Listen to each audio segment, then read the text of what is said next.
როგორია ადამიანი ფუნქციისთვის და როგორი ღრმა ურთიერთობა. ფუნქცია ეს არის, როცა ადამიანი ადამიანს მთლიანობაში კი ვერ ხედავს და დიდად არ საინტერესებს. მნიშვნელოვანია მხოლოდ ის როლი, რომლის შესრულებაც მას შეუძლია და რომელიც მისთვის სასარგებლოა. მაგალითად, ადამიანებს იყენებს საკუთარი მიზნებისთვის. ერთთან კარგად ერთობა, მეორესთან გემრიელობებზე დადის, მესამესთან საწუწუნოდ და სატირლად, მეოთხესთან ერთად დასასვენებლად დადის, მეხუთე კი გარკვეულ საკითხებში არის კარგად გარკვეული და ეხმარება. თითოეული ადამიანი რაღაც კონკრეტულისთვის სჭირდება. მას შეუძლია სხვადასხვა მდგომარეობა თავის სასარგებლოდ გამოიყენოს. თუ ადამიანი დაღონებულია, იცის როგორ შემოატრიალოს თავის სასარგებლოდ.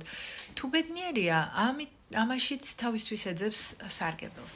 იცის ვისთან როგორ მდგომარეობაში მივიდეს, რომ სასურველი შედეგი მიიღოს. ასევე არსებობს დამოკიდებულებითი და დამანგრეველი ქცევები, როდესაც ადამიანი მზადაა მიიღოს ის, რაც უნდა. მაგალითად, ცოლს შეუძლია ხელი შეუწყოს ქმრის ყოველკვირეულ დალევას, რათა მისგან ფული მიიღოს მაგალითად. ეს თანადამოკიდებული ურთიერთობის პატერნია ერთგვარი.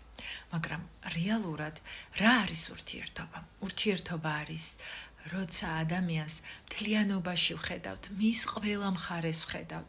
მე შემიძლია ვაჩვენო ჩემი ყველა მხარე და არ შემეშინდეს მიუღებლობის და უარყოფის. მასაც შეუძლია იგივე ჩემთან ისაუბროს საკუთარ თავზე და გრძნობებზე, იმაზე რა ჩვენ შორის ხდება. მე მას ვხედავ მოლოდინებისა და მოთხოვნების გარეშე თუ როგორი უნდა იყოს ის. ჩემში არის მზაობა გავცე და გავაკეთო სიყვარულით. ამას იმიტომ ვაკეთებ, რომ მიყვარს და არა იმიტომ, რომ ამის სანაცვლოდ მეც სჭირდება რაღაც მისგან. თქვენ როგორ ურთიერთობებში ხართ? დაწერეთ კომენტარებში.